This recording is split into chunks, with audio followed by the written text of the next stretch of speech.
past, God spoke to our ancestors through the prophets. In these last days, He has spoken to us through the Son.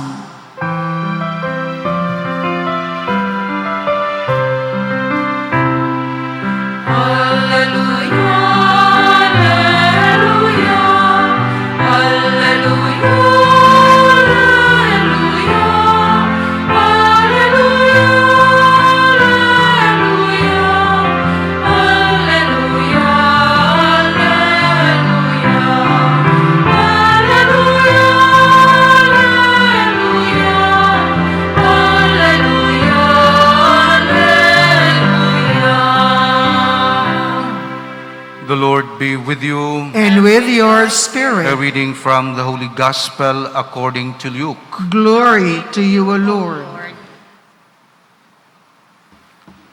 The shepherds went in haste to Bethlehem and found Mary and Joseph and the infant lying in the manger. When they saw this, they made known the message that had been told them about this child. All who heard it were amazed by what had been told them by the shepherds. And Mary kept all these things, reflecting on them in her heart. Then the shepherds returned, glorifying and praising God for all they had heard and seen, just as it had been told to them. When 8 days were completed for his circumcision, he was named Jesus, the name given him by the angel before he was conceived in the womb. The Gospel of the Lord. Praise to you, Lord Jesus Christ. Brothers and sisters, the theme for this new day of the year is blessing. And according to the first reading, the Lord instructed Moses. He said, "Speak to Aaron and his sons and tell them, this is how you shall bless the Israelites. Say to them, the Lord bless you and keep you. The Lord let his face shine upon you and be gracious to you. The Lord look upon you kindly and give you peace. So shall they invoke my name upon the Israelites, and I will bless them." So blessing comes in the name of God. Blessing means you increase the productivity. It's already there, but you reproduce.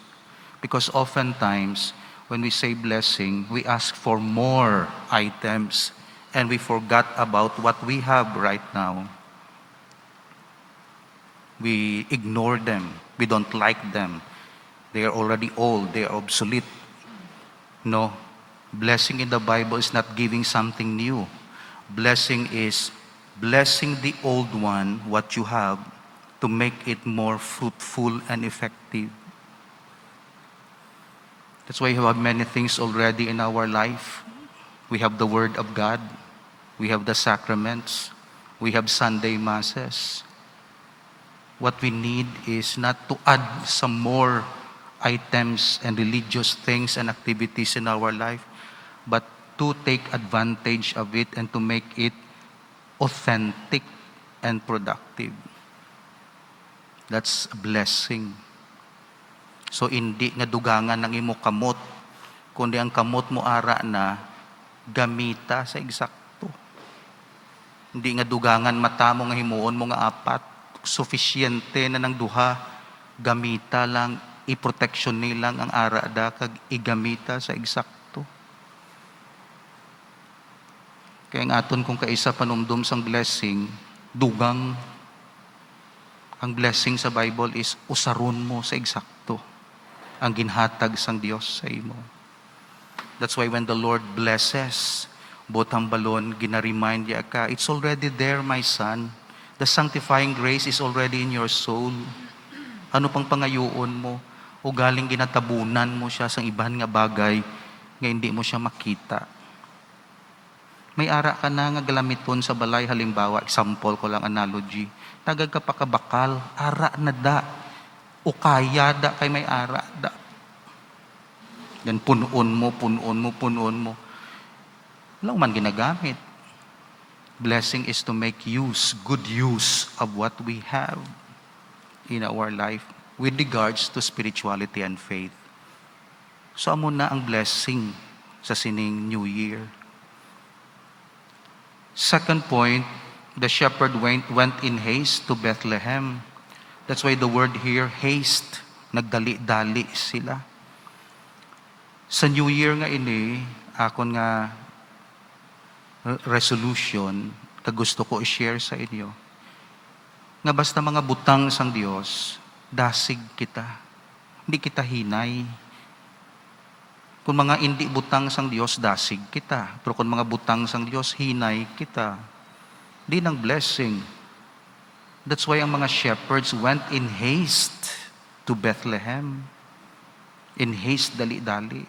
So hindi kita magkaimot sa aton time, o sa aton resources, o sa aton talent. Basta mga butang parte sa Dios, Creator, our God, supplier naton, Father naton, gina-prioritize naton sa aton kabuhi. That's why sa sining 2022, prioritize naton nga butang nga langit nun, kag Diyos nun. Not all the time, mapanumdum kasi na.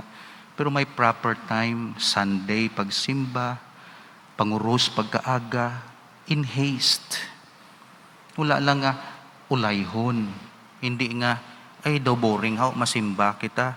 Hindi nga pang panakipbutas, hindi ulayhon, hindi dugang-dugang, hindi adisyon lang. No? Sa Katoliko, ang Diyos, kag mga butang sang Diyos is a priority. Seek ye first the kingdom of God, and everything shall be added unto you. Amo nang kinalain sang Katoliko, kag hindi nagapati sa Diyos. Ang hindi nagapati sa Diyos, lain ang ila in haste, lain ang ila priority. Katoliko, things of God, Bethlehem, so to say.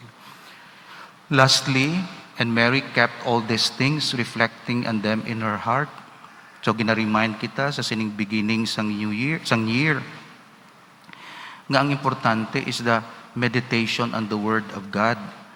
Remember, ang blessing sa Word, kag sa name ni Jesus. Bala nyo, ang Word of God may power. Hindi sa soil ang power sa Word. Kaya bisan nami ka nga soil, referring to us, alam ka, nami ka. Pero kung wala sang Word dira, hindi ka mag-grow, hindi ka magtubo. Why? Because the soil is at the service of the Word. The Word of God, of course, is the Bible and our faith in the Lord Jesus. So ang power is not in the soil. The power of life, the blessing of life is in the Word. Now, tungod balaan sang enemy kag panulay nga ang power sa Word, gatupa pa lang sa soil, ginatuka na, ginakawat na ni Satanas.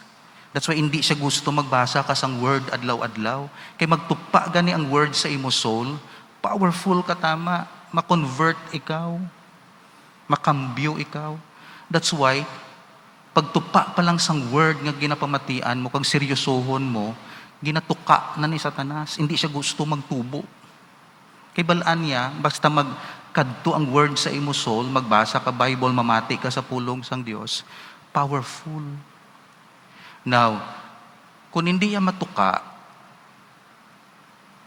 hindi niya makuha, hindi niya ma-steal sa imo, kag magtupa ang Word, ang next nga himuon sang panulay, tamnan niya ka sang another word which is against the Word of God.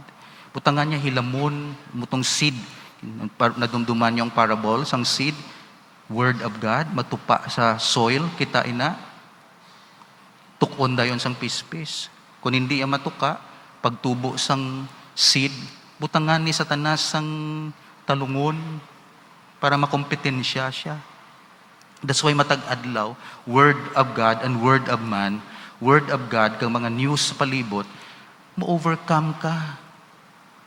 Hindi mo na madumduman ang ginahambal sang Diyos. Kaya grabe ang power sang hilamon, so to say, sa palibot. Ang Word of God nga tani na tanom sa imo, gin-overcome sang Word of men, sometimes fake news, Kag dito ka mapati. Pagpati mo, boom, wala ka na. Because butig. Kung gatubo sa imo yang life, kag sa imo community, butig. Paano kang bendisyonan sang Dios?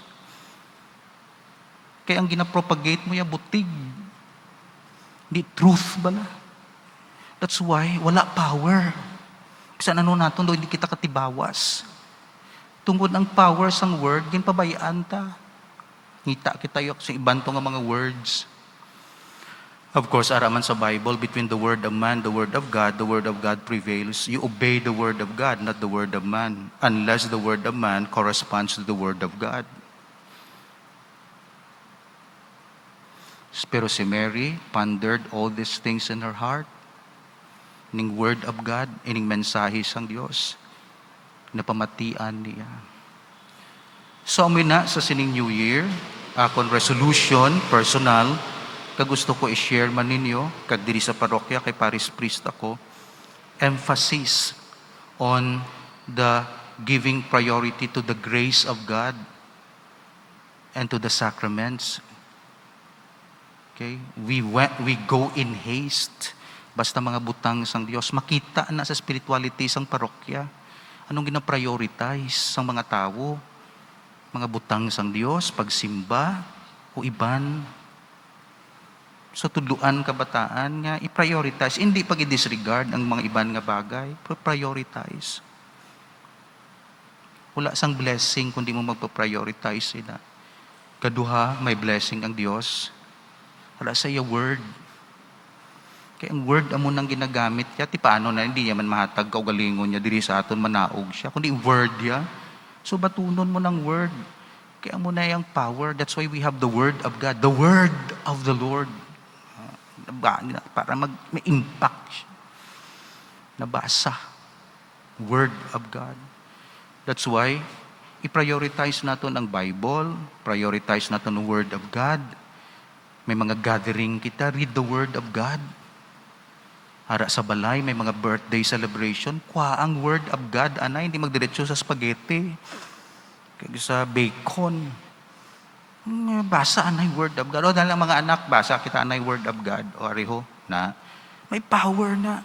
Tapos nag-aaway-away ka mo, tapos doon nag-buisit-buisit ang balay. Ibasahi bala, ikaw mother ka da, ikaw father ka da, dira ka sa kwarto mo, basahang word bala, tunugang word da, maglanog da, kaya may power ang word. Nganing ginakipot ta, ginatago ta sa library, kaya ginatago ta to sa kabinet ang word. Then sinagad kita ka problema, ala, nga kagamus ang balay, nga kabwisit sang balay. You have the word, the power of God. Wala mo ginagamit. Lack of faith, lack of confidence. Word of God is very powerful. That's why, sa mga gatherings, sa mga reunion, sang Katoliko, Word of God. Arad ang Bible, buksida o gospel. Personal time mo, sa family mo. Bata mo nagamasakit, si mama mo nagamasakit, pungkuida. O, mama, basahan ta ka sang Word of God ha, one paragraph diriyo, gospel of the day. O readings of the day. Bisan hindi mo na yan ma-explain, may power na. Ang akong explanation sini, hindi ni maka-replace sa ginbasa ko nga word. At to yung original, may power to. Ako na yan, nag-facilitate lang para maintindihan. Pero ang akong word subong, hindi yan maka-replace sa word of God. So ibasahon. So hindi ko maintindihan, Father. Sige lang, basta may power of God dira. Hindi niya magic nga daw, incantation, no? Promise niya ni Jesus, the Word of God is powerful, creative. He made the world by His Word. Let there be light and there was light. Mag-consecrate ako, Word man na ni Jesus. That's why sa sining 2022, Word of Man, sa Facebook, sa mga nuda, ga-enjoy man kita sina. Pero hindi nang may last word. May last word iya. Bible, Word of God. Hindi ang nag-guide sa aton sa power nato ng word kung sinuto, kundi Word of God daily. So invest. Bakal ka dabla sang libro nga may Word of God o Bible. Bakal ka gani isang kung ano-ano da nga mga load da nga ginagamit man lang na. Tapos why naman, isa kasi mana, 100 pesos. Hindi ka ano sang Bible. Iti tapos karamutsing kabuhi ta. Iti lain priority ta. Kung mga things of God gani, hadlok kita magasto. Mga things of this world gani, mahal-mahal sigihon natin, mangita kita, mga budlay kita. To things of God, spend also, invest on the things of God in haste. Kay dira ang blessing. Tapos nagad kita kapangayo sang blessing. Nga hindi man kita kahatag, hindi man kita ka-bless sa Ginoo, hindi man kita ka-praise. So, amuni sa 2022, amuni sa parokya naton, kag sa kabuhi ito. Unahon ang mga butang nga Dios non kag langit non. Kag ang word of God sa sining 2022 gamiton para sa aton blessing. Kabataan nyo sa abroad, kabataan nyo ga ilinaway nga dumabulag na sa pag-asawahay nila. Basahi bala word. Basahi bala word. I-meditate, kibot ka lang sang power ya. Blessing. Pag bagyo to ya, of course, naglikaw ang bagyo, pero part man na sa aton prayer. Ako yung gabasa ko word of God. Wala na ko yung power. Ano pang power ko, abi? Kundi word of God.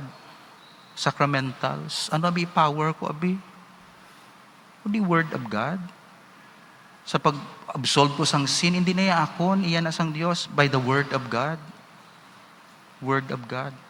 Kaya may word of God gani sa among kabuhi. May instrument siya. May instrument siya nga gamiton sa pagbulig sa imo. Kaya ang word instrument of God. Himo ka bala kabinet, ka wala ka lagari, wala ka da sang martilyo, ikaw lang bala. Mahimo mo man, pero dugay, kapabudlayan ka. Pero kung may instrument ka, hapus. That's why ang aton kabuhi, may instrument kita nga spiritual. Word of God. Word of God. Tapos may Holy Spirit. Gamiton sang Holy Spirit. Kung wala word, hindi ka gamit Holy Spirit. Kay ano abing gamiton sang Holy Spirit magforma sa imo, kag mag-change sa imo? Wala siya gamiton. Word ang gamiton niya. That's why kung basahan ka sa word, sudlan ka sa Espiritu Santo, may conversion. That's why amuna ang aton kabuhi sa 2022. Word of God. Basahan, higugmaon, and then ask the Holy Spirit to repair sa aton relationship, sa aton balay, sa aton in-laws, sa aton palibot.